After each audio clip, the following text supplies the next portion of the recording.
The conformity of contemporary architecture worldwide and the inherent loss of local identities is a paradox of the century. Hello, my name is Gurupia and I'm from the MIT-UTM Malaysia Sustainable Cities program. In this video, I'll be presenting the significance of local involvement in continuing architectural identity within rapidly globalized cities. Malaysia is experiencing rapid development from little villages into megacities, steered by a series of grand transformation plans such as the 2020 vision.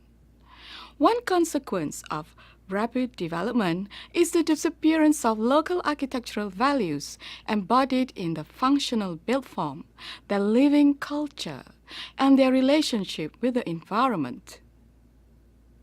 The transformation of Malaysian local architectural identity can be seen in government-led developments and is epitomized by the new Federal Administrative Center, Putrajaya. There and elsewhere, the government's attempts to define identity through architecture have been characterized as top-down and exclusive in approach. Instead of elevating Malaysia's local architectural traditions, the top-down approach to asserting identities tends to lead to mimicry or copying of architectural styles from other parts of the world. Meanwhile, some attempts for a local identity are trapped in prestige and parody. The challenge of preserving local identity poses several questions. How do we ensure the continuity of architectural identities in the face of rapid development? Would a more inclusive approach to the formation of identity be the way forward? One project that exemplifies the struggle over local identity in Malaysia is Kota Iskandar, the Johor New State Administrative Center located outside Johor Bahru, the state capital. Intended as the economic catalyst project for Iskandar Putri, the site for Kota Iskandar was offered by a land developer, UEM Land. A joint venture between the state of Johor and UEM Land was created. A jointly appointed property developer was entrusted to design, build, and manage the project. Working within tight budget and time frame, work on site began in 2004 and was completed in 2008. UEM Land's development strategy for Kota Iskandar was dominated by outside consultants. The criteria of having strong project references and proven track record sidelined local consultants. For the master planning process, the only local involvement was a user requirement survey. No engagement with local professionals, no engagement with the local community, no design competition, and no public forum. These were not required by contract and involved more time and cost to execute. Although stakeholder workshops were held, but did not provide any real opportunity to offer feedback on the design of the buildings. The Urban Design and Architectural Concept Guideline made it clear that this project was intended to showcase Johor's cultural heritage.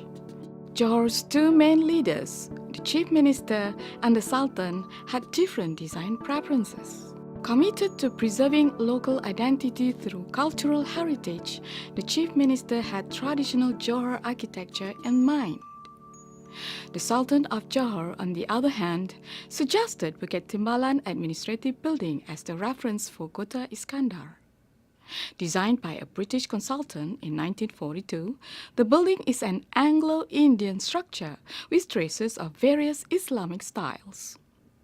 But to avoid the stigma of colonial architecture, the design team and several state governments officials made a study tour to the Alhambra Palace in Spain, a 14th century Moorish Andalusian heritage site. The resulting Kota Iskandar master plan thus comprised of two identities. First, a Moorish Andalusian identity for the central axis, which includes the State Legislative Assembly building and the State Secretariat office and the main plaza. Second, a Johor traditional identity for the state office complexes at the site clusters. The Moorish Andalusian identity came out of a process that was top-down and exclusive. All the projects were exclusively awarded to the architect member from the master planning team who was a non-local.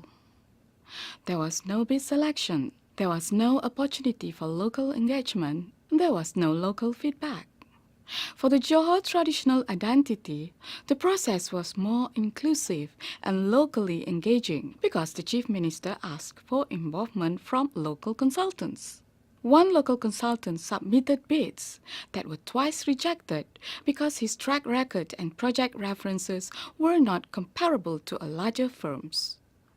To overcome this obstacle, he formed a joint venture with another passionate local consultant. To understand the local value and aspiration in forging identity, the new team sought out a heritage expert from a local university. In comparison, a process that led to Johor traditional identity was more inclusive and locally engaging. It engaged a local consultant. It was a joint venture with a local partner. It sought a local heritage expert. It studied local design values. The outcome of the top-down and exclusive Moorish Andalusian identity is impressively grand but foreign to Johor. A tower mimics that of Bukit Timbalan but adds pseudo-Andalusian detailing and copies of Alhambra arches and columns. Now, here in the modern times, we simply take things at its end form. And so a building like the Alhambra, okay, is supposed to represent great Islam, so we just transplant it. I wouldn't even use the word replicating, we like copying directly, something from the past, and I think it's too much of a copy, of an imitation. The uncritical direct copy of foreign identity results in designs unsuitable for the local climate. What do we see? Huge skylights, too hot for Johor's equatorial climate, which require costly technology to reduce heat gain. Courtyards that are made of heat-radiating surfaces. Gardens without shade. Vast open space makes for an unbearable sun-baked plaza. If we really consider our tropical climate, which is generally like warm and humid, so if we want to make places comfortable for people, and this needs to be really taken into consideration in the design, in how we arrange buildings, in how we plant trees, provide shading. Even though these foreign forms produced unsuitable design for the climate, they prevail in Malaysia's administrative and public architecture. By contrast, the more inclusive and locally engaging process for capturing local identity translates Johor identity in modern forms. Bukan dari segi elemental, maksudnya bukan dari segi kita mengambil semula elemen bumbung panjang, bumbung dom ataupun murish dan sebagainya, tetapi kita lebih mengkaji, menganalisa dan mengambil semula berdasarkan kehidupan kita hari ini. Reinterpreting local identity as opposed to adopting foreign styles paved the path to cultural and environmental sustainability today. The design creates functional contemporary forms, accommodates the social features for office culture, and responds symbiotically to the environment. A-frame porches make friendly and welcoming entryways. Multi-level verandas cater space for meeting and greeting under generous roof shade. Common lobby features drama of traditional forms in space and volume. Layered roofs allow greater ventilation and frame a visual experience. Delightful overhangs provide ample weather protection. And craft tradition extended impressive contemporary detailing. The Chief Minister, the approving committee, the master planner, and most of the professional community were impressed. Inclusive engagement and design methodology were quickly adopted as a benchmark for the remaining design puzzles.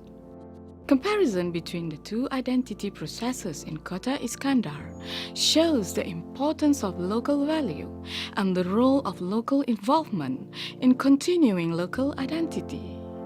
Here are some key lessons. Include local consultants and local experts to allow for deeper intrinsic attitude and approach in incorporating local values.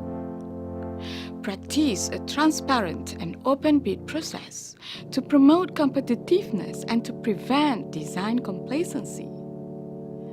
Consider local citizen involvement for sense of commitment and attachment. In order to reflect the culture and values of the population, planning process must move from exclusive to inclusive. This is vital for cultural and environmental sustainability in developing cities today. It is our responsibility to make sure our cities do not end up looking the same.